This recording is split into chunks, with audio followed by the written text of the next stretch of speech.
Thank you, Madam President, Mr. Secretary General, Excellencies, ladies and gentlemen. At this 80th session of the United Nations General Assembly, I'd like to speak about Africa's role in the future of this organization. However, it's impossible to do that without first considering the collective role that Africa played in its founding, which was small and relatively insignificant. Of the 51 member states involved in the founding of the United Nations in 1945, only 4 were African: Egypt, Ethiopia, Liberia, and South Africa. It is important to point out that the United Nations came into being in the aftermath of World War II because of the inability of its predecessor, the League of Nations, to avert a large-scale global conflict, which had been its guiding purpose when it was founded in 1920 at the end of the First World War. Out of the 42 founding member states of the League of Nations, only 3 were African: Liberia, the Union of South Africa, and Ethiopia. Egypt was to join later in 1937. Africa's overall participation in the organization's founding was minimal and relatively unimportant.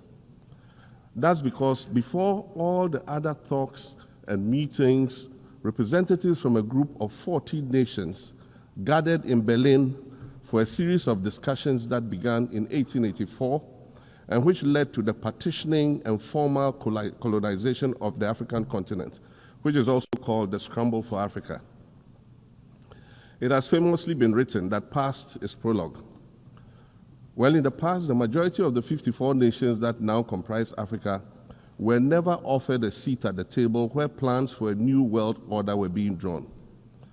But, Madam President, as fate would have it, the tables are turning, and Africa's role in the authorship of whatever is yet to come for this world is going to be huge, and it will be consequential. According to this organization's own projections, by the year 2050, more than 25% of the world's population is expected to come from the African continent. Additionally, by 2050, 1/3 of all young people aged between 15 to 24 will be residing on the African continent. So you see, the future of this world is African. Allow me to say this once again a little louder for those of you in the back. The future is African.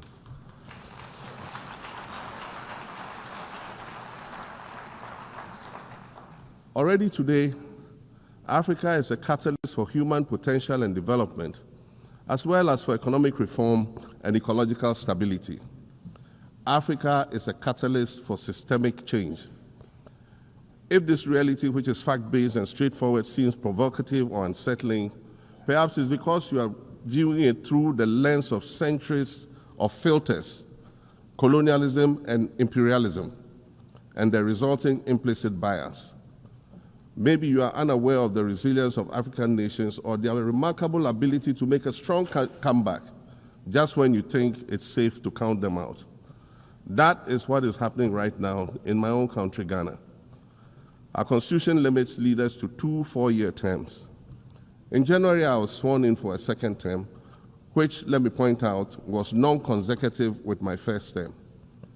Our currency, the Ghana cedi, was rapidly depreciating, faced with rising inflation, a huge debt burden, and low morale amongst our citizens. My new administration settled down quickly and embarked on an ambitious program of comprehensive transformation designed to restructure Ghana's economic foundation and enhance our competitive standing globally. We refer to this process of recalibration as our reset agenda. In just 8 months, we have achieved significant reduction in inflation from 23.8% in December 2024 to 11.5% in August 2025, restoring price stability for our citizens. Additionally, our currency, the Ghana cedi, has appreciated considerably against other currencies, with Bloomberg reporting it as the best performing currency in the world at one point. Our improved sovereign credit rating reflects increasing investor confidence in our economy. And our 24-hour economy initiative promises to transform our economy. And there's a renewed willingness amongst our people to trust that their elected officials have Ghana's interests at heart and that we're progressing together. Madam President, I believe that in honor of this milestone celebration, the United Nations should also embark on a process of serious recalibration and establish its own reset agenda. Since the organization's founding, the number of UN member nations has nearly quadrupled. And quite frankly, it is not the same world that it was back then when the UN was formed. I mentioned earlier that I began my second non-consecutive term as president this past January. My first term ended in January 2017. In that span of time, 8 years, the world has changed with such ferocity.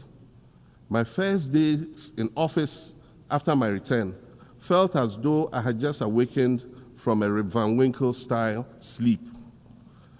Now, no, that was only after 8 years. Imagine then what it will be like after 80 years since the founding of the United Nations. In 1945, the sun had not yet set on the largest empire in history. The most common mode of international travel was by sea. The personal computer had not been invented, let alone made portable. And television, a new convenience, was still in its infancy, albeit in black and white color. Relations between the US and the Soviet Union were turning frosty, with Winston Churchill declaring that an iron curtain has descended across the European continent. Fast track 80 years on, in today's world, hundreds of thousands of commercial flights take off and land every day. Libraries have been digitized so that volumes of literature can exist on a small device, small enough to fit inside your pocket. We live in a world of cryptocurrency, artificial intelligence, social media, the internet and its dark hidden dungeon of the dark web, all of which carry a potential threat to global peace and security. Climate change is real, and we're fighting a losing battle against the loss of Maldives and other island nations to the rising sea level, against the loss of Timbuktu to desertification and the Amazon forest to global warming and deforestation. Madam President, the UN Founding Charter is outdated when it comes to representation in this August Assembly. The most powerful post-World War II nations are still being rewarded with an almost totalitarian guardianship over the rest of the world. And yet, the first sentence in Chapter 2, Article 1 of the UN Charter declares that the organization is based on the principle of sovereign equality of all its members. If this were true, and was the case, a continent as large as Africa, with its numerous UN member states, would have at least one permanent seat on the Security Council.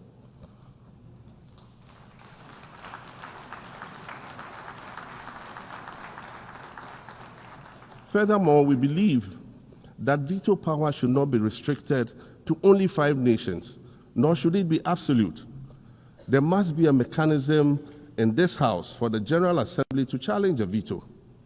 No single nation should be able to exercise an absolute veto to serve its own interests in a dispute. In 1995, during the 50th anniversary of the United Nations, Nelson Mandela stood in this very spot, and he said, "The United Nations has to reassess its role, redefine its profile, and reshape its structures. It should truly reflect the diversity of our universe and ensure equity among the nations in the exercise of power within the system of international relations in general and the Security Council in particular." I close quotations.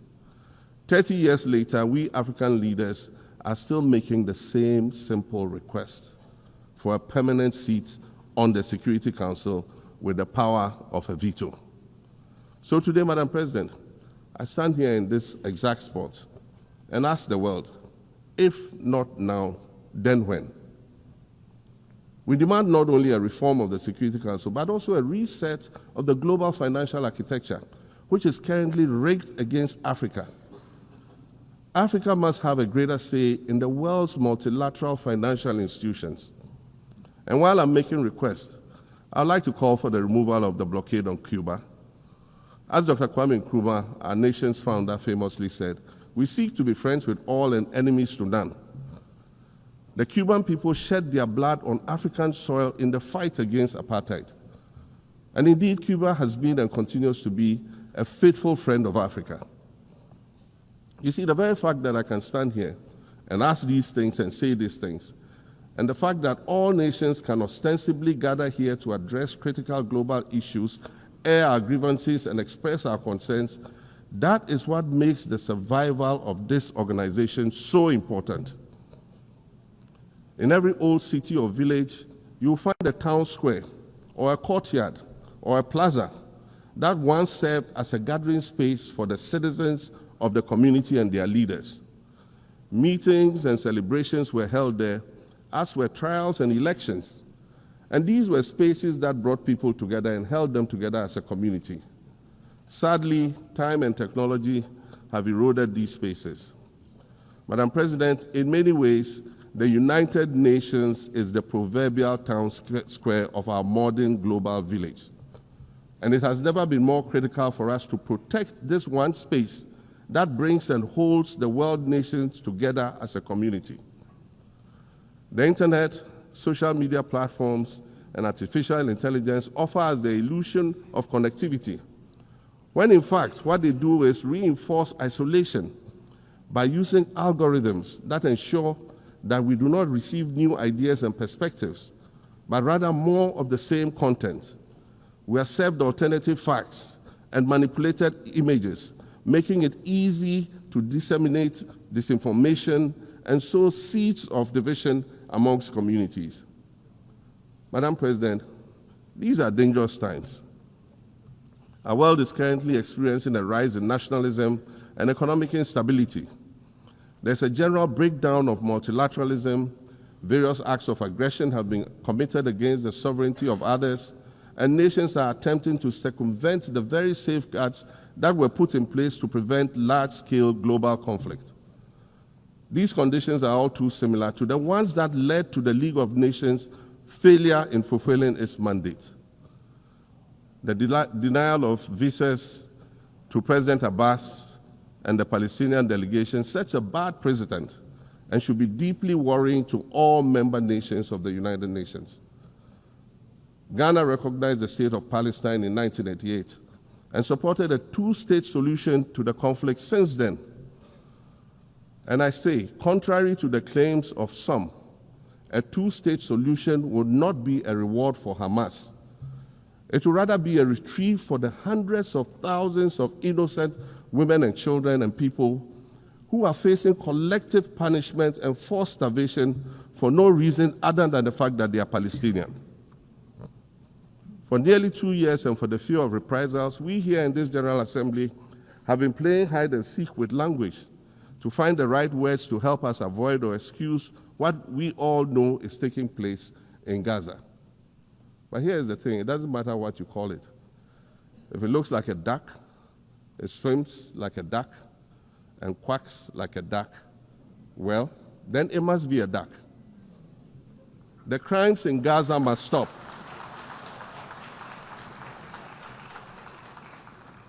The crimes in Gaza must stop. Madam President, I also want to draw particular attention to the conflict in Sudan, which this body has described as the world's largest humanitarian crisis. 12 million people have had to flee their homes.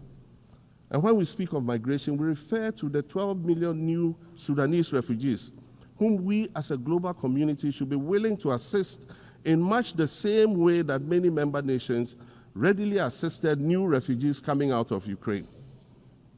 Let's dispense with the euphemisms and dog whistles and speak frankly. It is not a mystery that when leaders of Western nations complain of their migration problems, they are often referring to immigrants from the global south. But many of those immigrants are climate refugees. And interestingly, the global north emits 75% more greenhouse gases than the global south. However, the effects of climate change are more severe in the global south because we lack the resources to address them effectively. And so when the desert encroaches on our villages and towns and they become unlivable, we are forced to flee. Wassan Shire, a Somali-born prophet, a Somali-British poet born in Kenya to Somalian refugee parents, was London's first youth poet laureate. She writes in her poem titled Home. And it says, you have to understand that no one puts their children in a boat unless the water is safer than the land. No one bends their palms under trains beneath carriages. No one spends days and nights in the stomach of a truck feeding on newspaper unless the miles traveled mean something more than just a journey.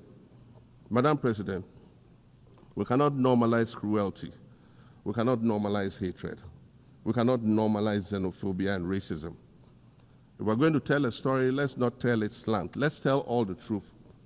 When we speak of migrants, we speak of Mami Ewusi Mensah Frimpong, a judge on the U.S. District Court for the Central District of California. She's the first black female judge on any of California's 4 federal district courts. She was born here in America to immigrant parents from Ghana. We speak of Peter Bosman, a medical doctor in Ghana who moved to the town of Piran in Slovenia in the 1980s and later became the first black mayor of Piran, the first black mayor in Slovenia and in the whole of Eastern Europe. We speak of T. Michael, the iconic Ghanaian Norwegian artist and designer. And of course, we speak of the late Kofi Annan, former United Nations Secretary General.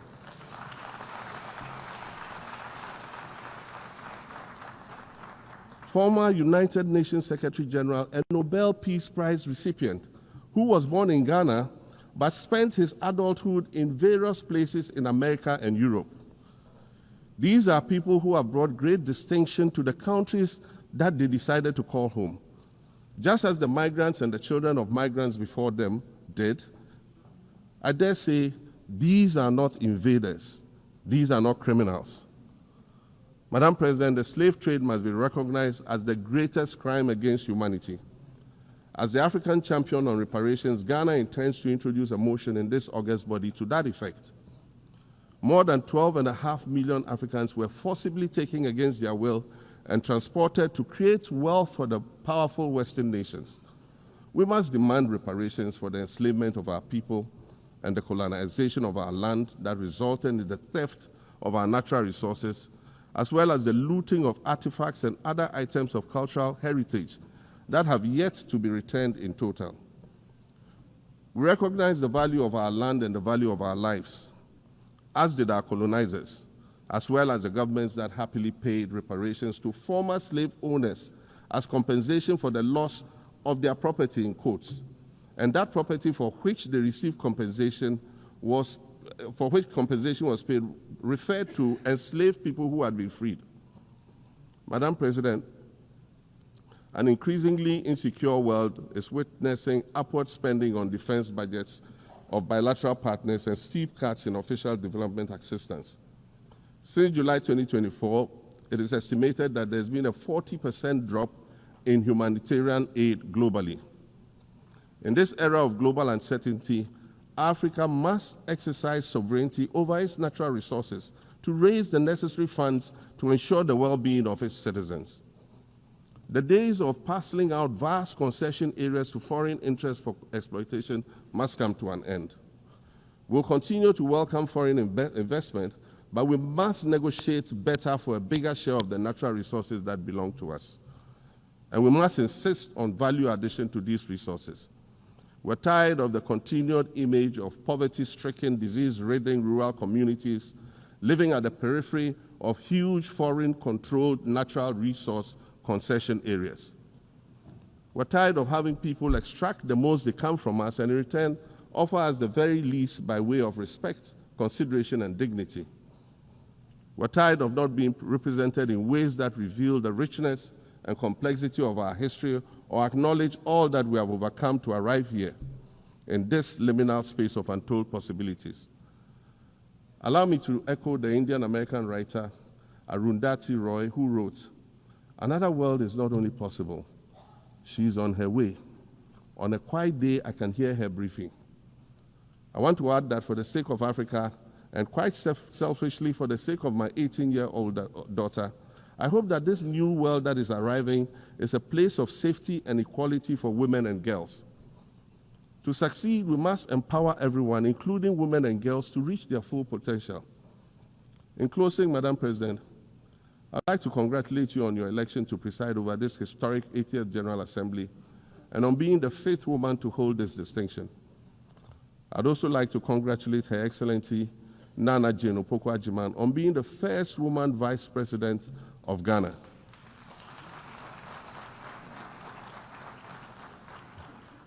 Now every Ghanaian girl knows the heights to which she can ascend. Words matter, but issues of representation matter even more, which is why Ghana looks forward to the appointment of a woman as Secretary General of this organization in the near future. Madam President, Your Excellencies, I thank you for your kind attention.